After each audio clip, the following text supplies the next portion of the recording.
It's Chris with Paragon Inspection. I'm looking at a condo down by the Astrodome in Houston today, and this one's got some really interesting signs of foundation movement that you don't see really all that often. So it does have some signs that we do see. As soon as I walk in the front door, you can feel the slope in the floor. The door doesn't shut well. Outside, when you look out the windows, as you walk up, you can actually see where some foundation repair was at least attempted. We don't know how well it was done.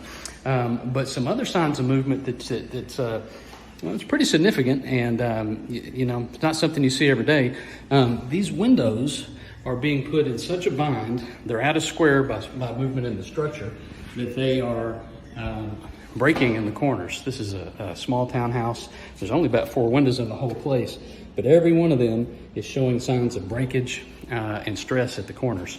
So at any rate, we'll make sure that the buyer's aware of this. We'll see what get them to ask maybe the seller to the extent of what the foundation repair consisted of, and help educate them as they move forward. Give us a shout when we can help you. Bye.